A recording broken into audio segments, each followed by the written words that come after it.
Bismillahirrahmanirrahim. Assalamualaikum warahmatullahi wabarakatuh. Jumpa lagi dengan saya di Abil Maiwa Channel.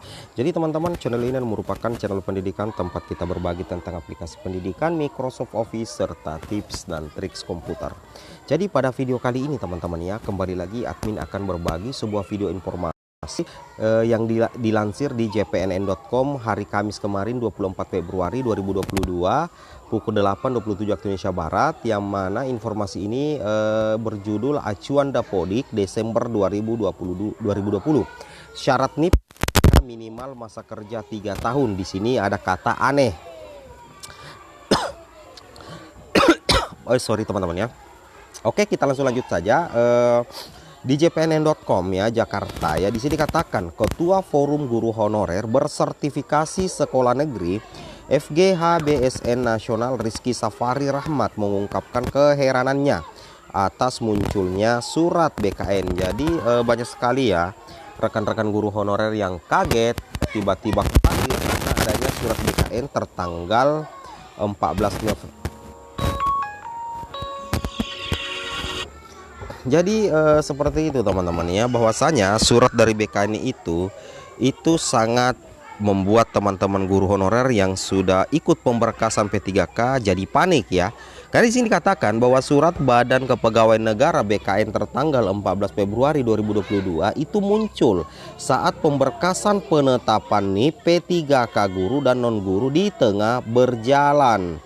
Jadi ini surat ya muncul pada saat proses penetapan NIP terjadi, bahkan sudah ada daerah yang sudah membagikan SK teman-teman ya, seperti itu Bapak Ibu ya.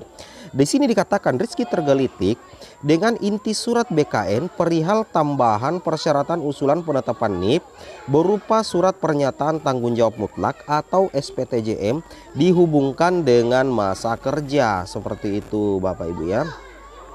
Aneh, cut off Dapodik aja acuannya Desember 2020. Kok dalam surat BKN diminta pengalaman kerja minimal 3 tahun, kata Rizky kepada jpnn.com Kamis 24 2022. Jadi di sini untuk cut off Dapodik aja itu Desember 2022 ya teman-teman, seperti itu.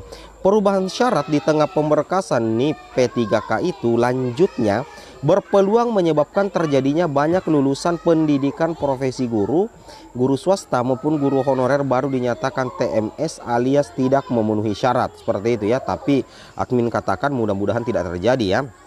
Karena sebenarnya kalau menurut admin pribadi itu surat BKN itu ditujukan kepada PPK atau pegawai pembina kepegawaian teman-teman ya, agar nantinya itu melampirkan SPTJM.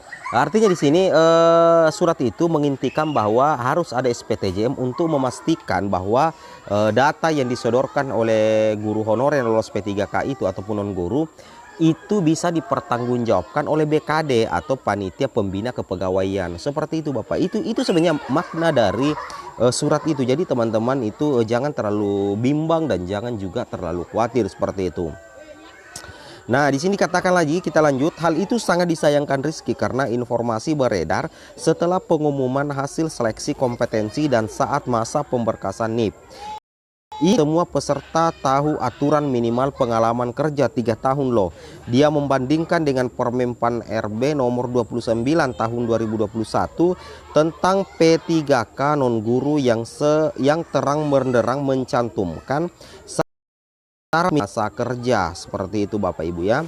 Nah berbeda dengan Permenpan RB nomor 28 tahun 2021 tentang P3K guru tidak mensyaratkan minimal masa kerja. Masa kerja di atas 3 tahun dicantumkan sebagai syarat untuk guru honorer mendapatkan afirmasi kompensasi teknis saat seleksi P3K 2021, seperti itu. BKN lanjutnya menggunakan Kepmenpan RB 981 tahun 2021 tentang syarat tambahan kemudian sertifikasi untuk jabatan fungsional. Kenapa jabatan fungsional guru tidak termasuk dalam regulasi tersebut?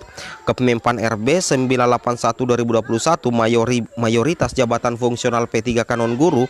Mengapa syarat penetapan NIP P3K guru ada ketentuan masa kerja juga minimal 3 tahun? Seperti itu Bapak Ibu ya. Nah ini yang sebenarnya terkait dengan masa kerja 3 tahun pada saat penetapan NIP itu membingungkan ya. Tapi kalau menurut admin pribadi sebenarnya ya teman-teman ya, sebenarnya tujuan dari adanya SPTJM ini sebenarnya bukan untuk membebani guru honorer yang sementara pemberkasan penetapan NIP.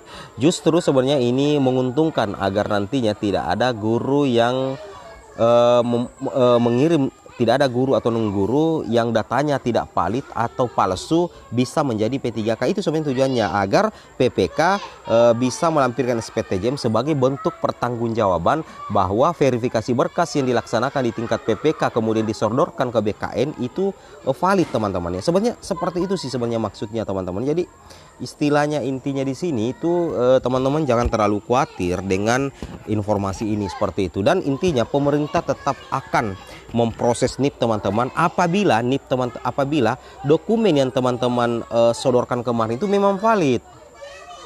Kalau dokumen yang teman-teman sodorkan itu tidak valid atau istilahnya palsu, tentunya siapa yang melanggar ya, teman-teman sendiri. Jadi ketika teman-teman tidak menjadi P3K meskipun sudah penetapan ini, berarti ada yang salah dengan berkas atau dokumen teman-teman yang disodorkan ke BKN. Ini lebih baik teman-teman ya menurut admin.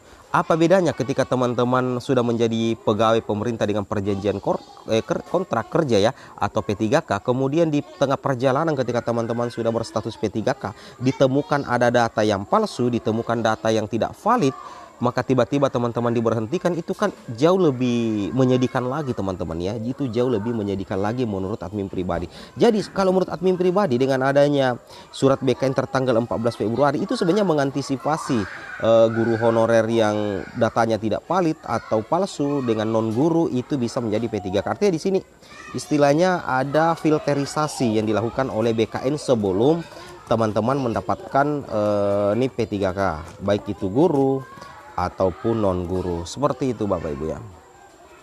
Baik, mungkin cukup sampai di sini saja informasi dari kami. Semoga video ini bermanfaat. Wabillahi taufiq wal hidayat. Assalamualaikum warahmatullahi wabarakatuh.